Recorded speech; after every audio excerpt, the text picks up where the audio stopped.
Why is the young generation changing its mindset about owning a home before retirement? Imagine this. It's 11 at night, and a 29-year-old salaried professional is standing in the balcony of his rented flat.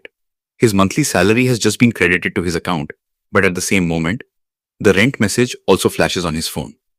He looks down at the street, where the same building stands, the same walls, the same lift, the same parking. The only difference is that every month, he is making someone else's property more valuable, not his own. And then a question rises in his mind. Am I making the same mistake that the previous generation made? Is waiting until retirement to buy a home no longer wise, but actually too late? And this is where a story begins that is not just about real estate, but about the changing mentality of the Indian middle class. In India, a home is no longer just four walls.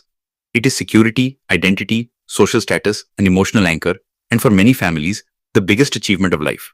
In the roti, kapda or makan mindset that has existed in Indian society for decades, a house has always been seen as the ultimate milestone. But earlier, the road to that milestone used to be long. People would first stabilize their job, focus on their children's education, fulfill responsibilities, and then complete the dream of buying a house at retirement or around retirement. Today, the picture is changing.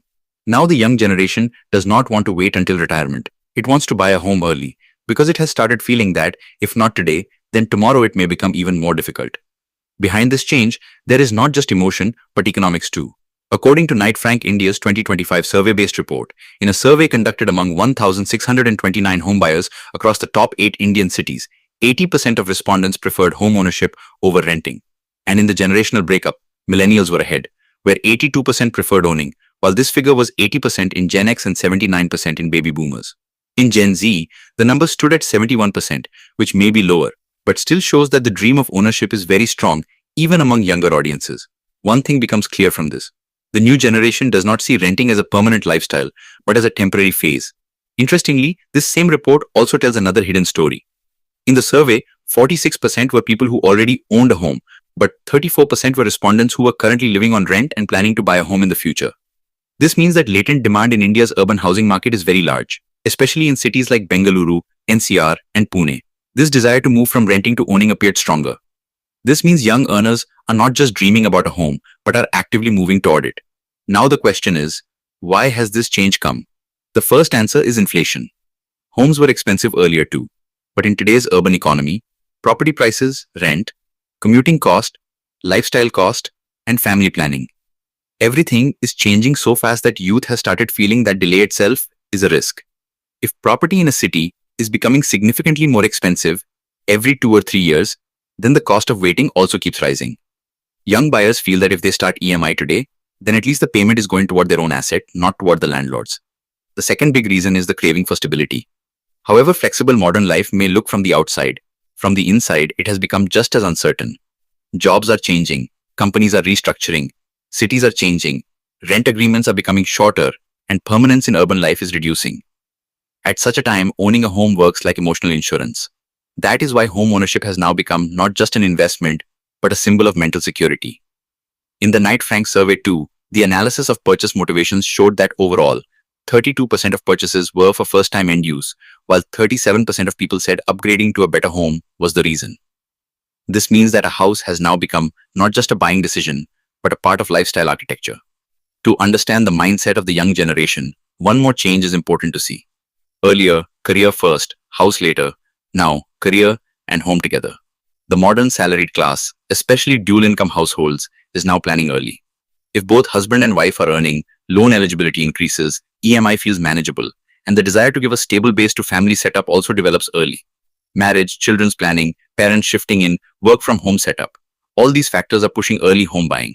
Now a house is not a retirement gift, but a life platform. But there is another side to the story too. The desire of young buyers is increasing, but affordability has not become easier. According to Knight Frank's Affordable Housing 2025 report, compared to 2020, by 2025, the EMI to income ratio for economically weaker sections had increased from 43% to 60%, and for the middle income group, it had risen from 28% to 40%. This clearly means there is more desire to buy a home, but pressure on affordability has also increased. In other words, this generation is dreaming earlier and facing pressure earlier too. This is where the role of the home loan ecosystem comes in. In 2025, the RBI cut the repo rate, and according to Reuters, after the first cut in February 2025, demand sentiment in the housing sector got support. Later rate cuts gave some relief on borrowing cost. This made many first-time buyers feel that maybe this is the right time to enter. Of course, affordability is not determined only by interest rates. Property prices and income growth are equally important. Even so, rate easing certainly gave psychological confidence, and that is why many young buyers chose action mode instead of wait and watch. Now understand one more important thing. Young buyers are not just buying a home, they are buying a location strategy. Earlier, many people only looked at whether a property was available within budget or not. Today's buyer also checks how far the office is, whether the metro is nearby, what the school, hospital, grocery, open spaces, pollution level, security, and future infrastructure are like in the surrounding area. Especially in metropolitan cities, location has now become as important as price. Knight Frank's report also says that affordable housing supply has gradually shifted toward peripheral areas because land is relatively cheaper there. But the problem is that in many peripheral zones, basic urban services like connectivity, mass transport, water, sewage, school, and healthcare remain weak. So the young generation does not just want a cheap home, it wants a livable home. That is why today, 4 walls are not enough in a home buying decision. If a home is cheap, but it takes 3 hours every day to commute to the office, then even that cheap home can turn out to be expensive. If the society is good, but the school and hospital are far away, then the same home may start feeling inconvenient after the family grows. If the property is large, but there is no future infrastructure around it, then the appreciation story may become weak. The new generation has started looking at these things in a data-driven way. It is checking Google Maps, commute calculations, locality reviews, rarer records, pollution data, and even future metro plans. This change is very important. Now the decision is not just emotion-driven, but informed too. Another major change has been created by work culture. Remote work, hybrid work, and flexible office models have forced people to think that if they do not have to go to the central business district every day, then can they choose a location that is a little farther away, but offers better quality of life. That is why many young families have started seriously considering suburban clusters, peripheral growth corridors, and tier 2 cities instead of core areas of big cities. This has made the dream of homeownership feel more practical for some segments. Of course, every market is different, but the trend is clear. People are buying not just for an address, but for future lifestyle design. There is also a subtle but powerful change in the mindset of young buyers connected to wealth psychology. Earlier, traditional ways of wealth accumulation were different. Gold, fixed deposits, retirement corpus, and finally a house. Now many young earners are looking at property as an early wealth anchor. They feel that a disciplined EMI works like forced saving, while paying rent feels like spending money. Paying EMI feels like wealth creation. This feeling may not be mathematically correct in every case, but psychologically it is extremely powerful.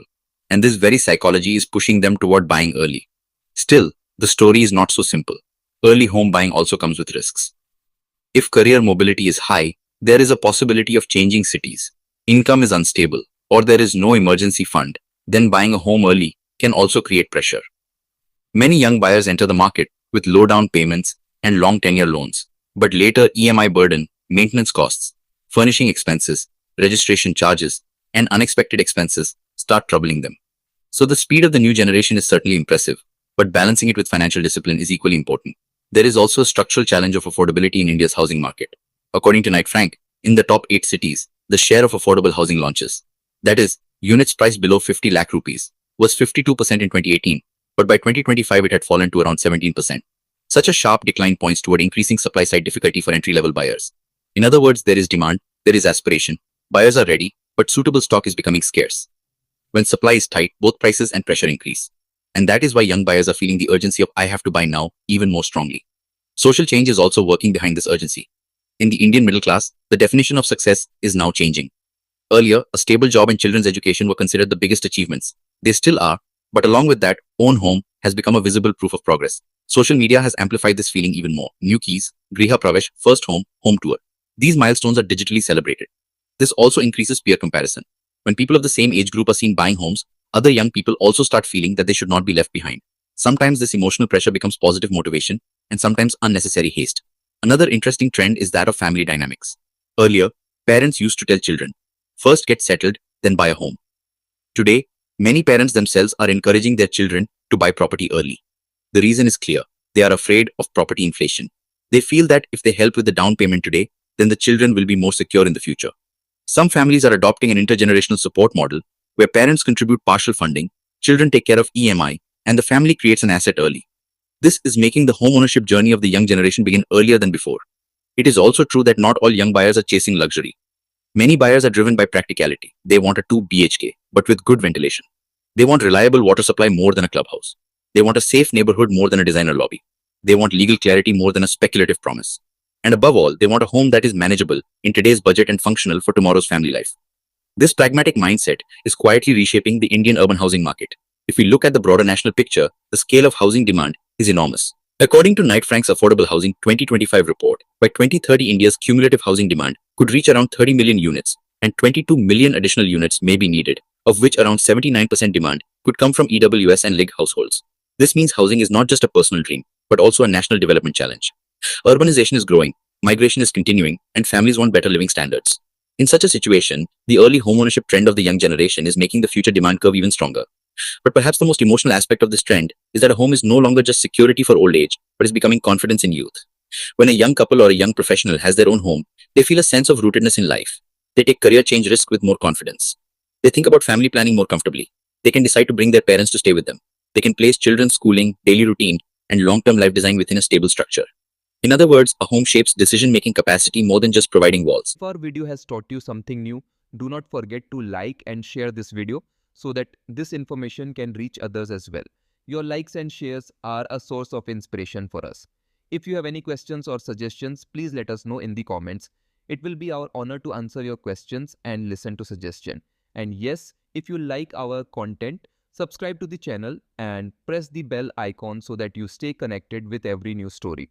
Thank you. GRT Business YouTube channel sources, news from various news agencies, opinion polls and other public sources. We try to ensure that every report and summary is accurate and verified, but we are not responsible for any dispute or error. Our aim is only to provide you with accurate information.